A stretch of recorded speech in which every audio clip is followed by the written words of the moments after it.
Olá, eu sou Fernanda Schutz, tenho graduação e mestrado na área de economia. E hoje eu estou aqui para conversar com vocês sobre economia solidária e os territórios. Os conteúdos a serem abordados nessa aula serão: qual a relação da economia solidária com os territórios, espaços e dinâmicas de poder local, tudo que é economia é política, a questão dos arranjos produtivos locais, a questão dos projetos de desenvolvimento regionais e sustentáveis, experiências e conquistas com o desenvolvimento local sustentável. E para começar, a gente entra com o conceito de território. Vocês podem achar que território tem apenas a ver com as limitações geográficas dos nossos municípios, bairros, estados, países, continentes. Mas a gente vai ver aí, a partir das visões de Marcelo Souza e do Milton Santos, que esses espaços geográficos, na verdade, refletem as relações de poder que são estabelecidas pelas relações sociais. O Marcelo Lopes de Souza fala que todo espaço definido e delimitado por e a partir de relações de poder é um território. Do quarteirão aterrorizado por uma gangue de jovens até o bloco constituído por países membros da OTAN é um território. Ou seja, não é necessariamente as delimitações de pontos ou linhas visíveis ou invisíveis que vão nos dizer o que é um território, mas sim quais são as correlações sociais, culturais, econômicas, políticas que vão dizendo e ditando como a gente vive no dia a dia, quais são as escolhas que a gente faz. O Milton Santos ainda discute como nos territórios locais se estabelecem relações que chama de horizontais e verticais. Para ele, as relações horizontais são as que ocorrem no espaço local, enquanto espaço de vida e de interação cotidiana dos moradores daquele território ou com os espaços vizinhos. Ou seja, a gente está muito mais localizado, a gente pode chamar um bairro de um espaço horizontal, as relações que a gente tem com os nossos vizinhos, com o mercadinho, com o centro da cidade, com os outros bairros. Numa região metropolitana, a gente pode chamar de espaços vizinhos outras cidades que a gente pode conviver, que a gente sai de uma cidade onde mora e trabalha em outra, estuda em outra. E as relações verticais são as que articulam o espaço global, o espaço de intervenção das redes econômicas, culturais e políticas internacionais, vinculando-se ao mercado e à produção mundializadas.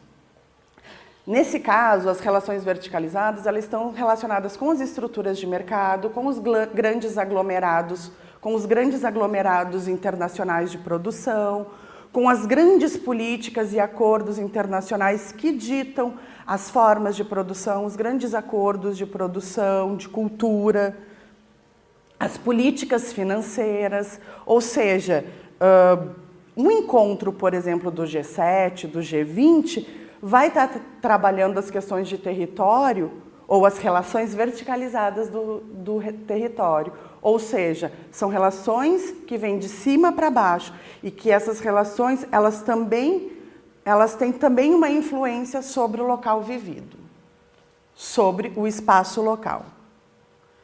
E intervêm ou se correlacionam ou se contradizem com as relações horizontalizadas. Espaços e dinâmicas de poder local. Então, antes da gente passar, eu só quero anotar que território tem a ver com poder. Tem a ver com poder.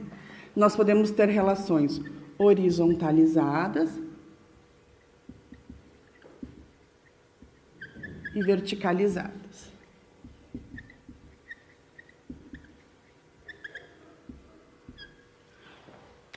Bom, espaços e dinâmicas de poder local. O local não significa necessariamente um espaço físico, determinado e delimitado geograficamente. Como argumenta Tânia Fischer, a questão do poder local diz respeito, sobretudo, ao conjunto de redes sociais que se articulam e sobrepõem, com relações de cooperação ou conflito em torno de interesses, recursos e valores em um espaço cujo contorno é definido pela configuração deste conjunto. Vejam que território e espaço e poder local eles têm uma relação de conceito.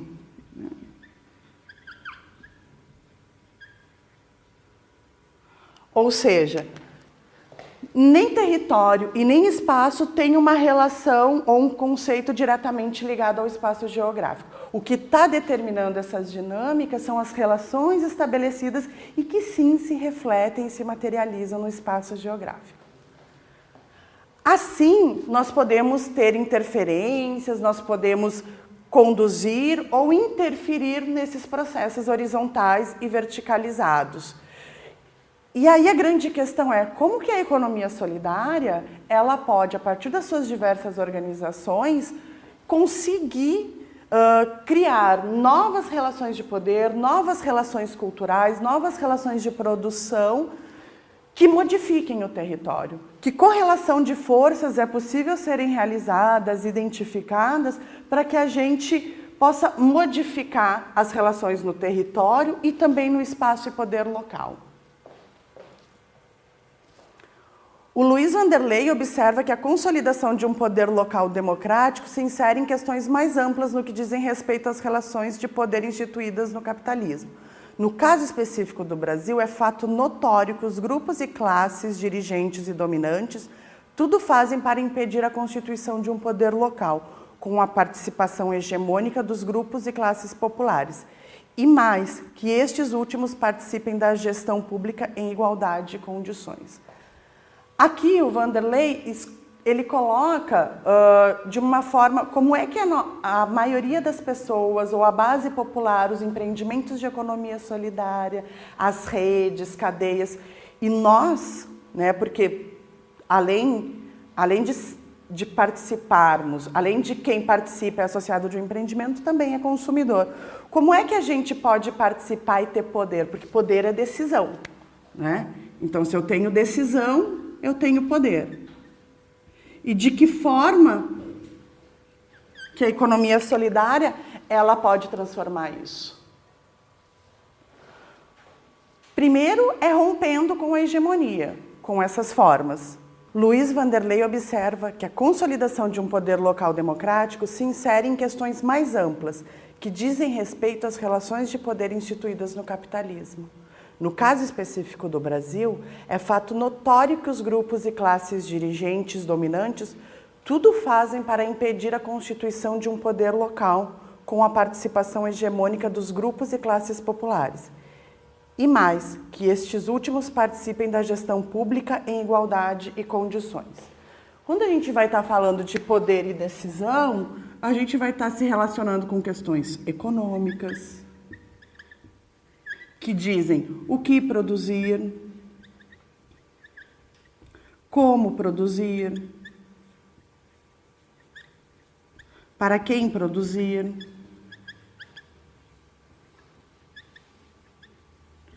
Também estamos falando de questões políticas, de decisões que se relacionam com o orçamento público, a gestão pública, quais são os interesses da sociedade, ou seja, para onde eu quero que o recurso público arrecadado seja destinado. Então, saúde, educação, segurança, trabalho, né? Ou seja, como o Estado ele pode colaborar e deve colaborar e atender e assistir os seus cidadãos em termos de saúde, educação, segurança e trabalho, que também está correlacionado com as questões econômicas. Nós ainda temos as questões de cultura, né? Ou seja, quais são os espaços de lazer que nós temos, quais são os shows que nós podemos acessar, como o cinema está distribuído, o teatro, a dança, a música, a arte, como a gente acessa tudo isso? Quem decide? Quem define onde esses locais, essas coisas devem estar à disposição e quanto à disposição de cada um de nós? Então, quando a gente está falando de poder, a gente está falando de decisões que perpassam isso. E quem tem poder de decidir? Quem está nas instâncias econômicas, políticas, que conseguem fazer a intervenção e, então, determinar essas relações de poder e o território e os espaços e dinâmicas de poder local. Aqui é uma tentativa da gente se perguntar e olhar para a economia solidária, né? Se o território é delimitado e definido por e a partir das relações de poder, se o poder local está relacionado com redes sociais, se o poder local está relacionado com redes sociais, relação de cooperação ou conflito em torno de interesses, recursos e valores, e que no território nós temos relações horizontalizadas e verticalizadas, como é que eu dialogo com a economia solidária? Qual é o território da economia solidária? Dos empreendimentos, das cadeias, das redes solidárias, das entidades de apoio, das políticas públicas e dos gestores públicos. Como que tudo isso se correlaciona com os processos de organização da economia solidária? Quando a gente está falando de horizontalidade, a gente poderia perceber que a gente tem intervenção, ou que a gente pode intervir nas nossas relações de consumo local, com grupos de consumidores, feiras de economia solidária, redes de empreendimentos, formação e capacitação, apoio e articulação com entidades de apoio e fomento, e os fóruns municipais, estaduais e até mesmo o Fórum Brasileiro de Economia Solidária. Ou seja, ele vai poder, esses espaços ou essas ações, elas vão poder rediscutir e redefinir as relações de território e, nesse sentido, definir o território. Do ponto de vista vertical, que a gente está falando de mercado, de aglomerados econômicos, de multinacionais, será que as cadeias produtivas solidárias, as redes de empreendimentos de economia solidária, as próprias leis de economia solidária aprovadas ou não, elas não podem, não digo reestabelecer, mas elas não podem intervir nas relações verticalizadas? Até que ponto uma cadeia produtiva ela não pode, de repente, trazer novas formas de produção ou de romper com as relações de produção e consumo já estabelecidas? Né? Aqui a gente está falando um pouquinho dos arranjos produtivos locais e tentando trazer isso um pouco. Como é que a gente poderia identificar um arranjo produtivo local na economia solidária? Se a gente pensa que os arranjos produtivos locais, né, são aglomerações territoriais de agentes econômicos, políticos e sociais com foco em um conjunto específico de atividades econômicas, que tem relação com empresas que podem ser produtoras de bens e serviços, até fornecedoras de insumos e equipamentos, mas que também têm formas de representação e associação, e incluem diversas outras organizações públicas, privadas, que podem fazer processos de formação, de capacitação para as pessoas, escolas, universidade, pesquisa, desenvolvimento, engenharia, política, promoção e financiamento. Eu tenho tudo isso na economia solidária, mas de que forma que esses arranjos produtivos locais estão? Os arranjos produtivos locais são um conceito bastante vinculado ao sistema do capital, ao olhar um território, um local onde você tem a interação de determinado setor produtivo com a universidade, com entidades de apoio e fomento, com crédito. E como é que a gente poderia pensar que isso fica na economia solidária? Essa é uma tentativa de dizer como seria ou quais seriam as relações, as entidades, os empreendimentos que estariam relacionados. Do ponto de vista produtivo, a gente tem desde o empreendimento, uma unidade produtiva, uma cooperativa, uma microempresa gerida coletivamente, cadeias produtivas solidárias e redes de economia solidária. Aqui, quando eu estou falando de redes, eu também estou falando de redes de consumo, de redes de cooperação entre empreendimentos.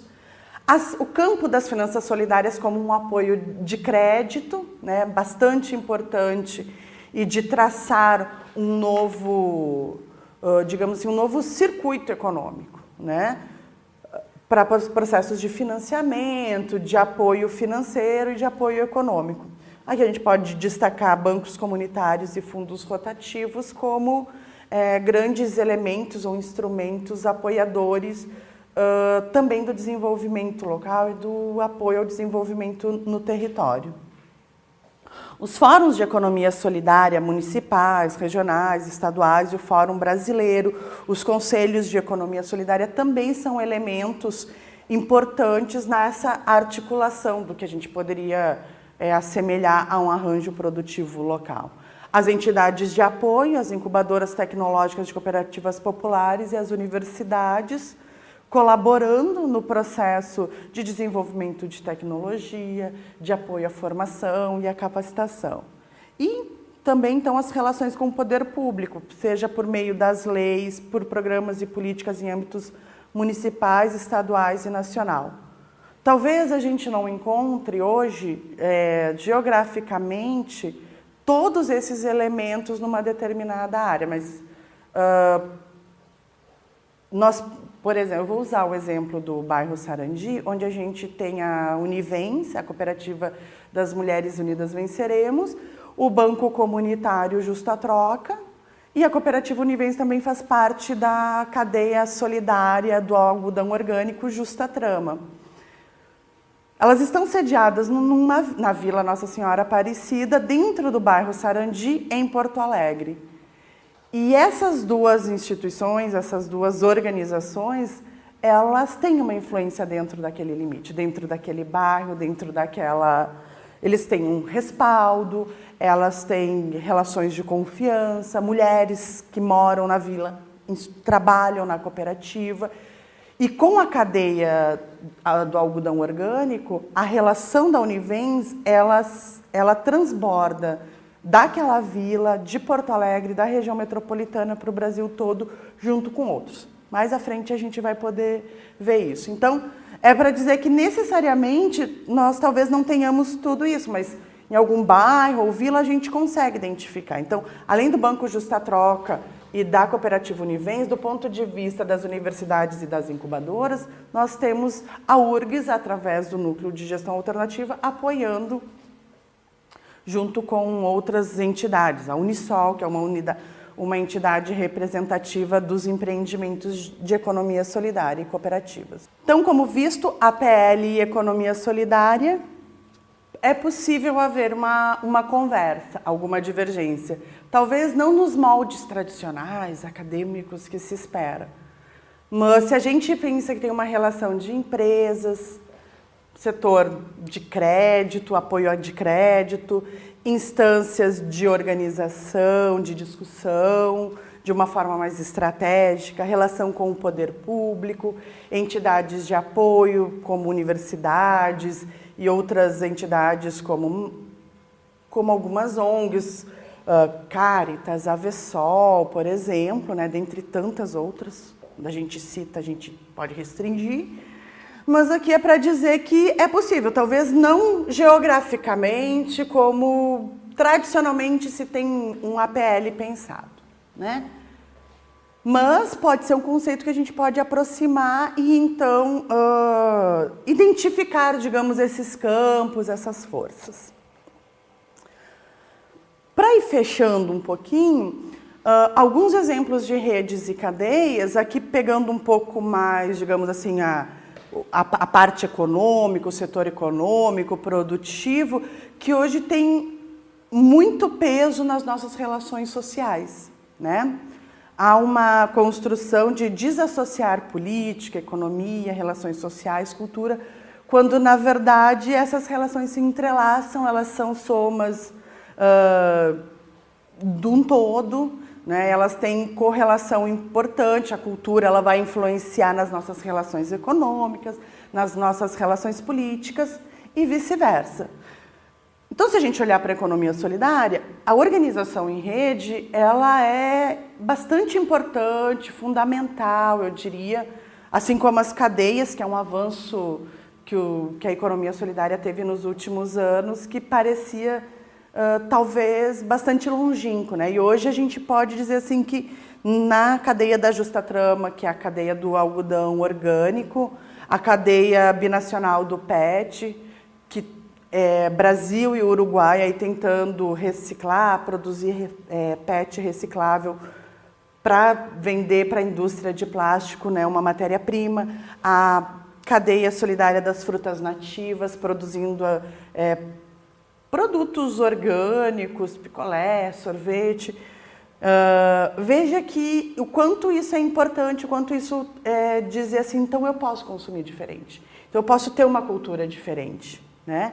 As cadeias são importantes porque elas também vão articular os empreendimentos entre si, vão fortalecer. A gente fala da rede Ciclo Reverso, que trabalha com aproveitamento de banner. Então imagina, né? Às vezes tem uma feira, tem aquele monte de banner, aquele monte de coisa, e aquilo tudo pode ir para o lixo, né? Mas hoje a gente não pode mais descartar de qualquer jeito.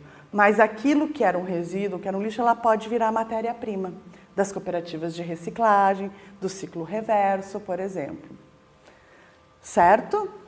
Esses são, então, alguns exemplos de organização do ponto de vista econômico, né, que a gente poderia dizer assim, então existem formas de dizer o que a gente pode produzir, como que a gente pode produzir, para quem a gente quer produzir. Quando a gente fala de rede de cooperativas de reciclagem, eu estou dizendo que eu quero o meu resíduo coletado, né? Quando eu estou dizendo, olhando para uma rede chamada Ciclo Reverso,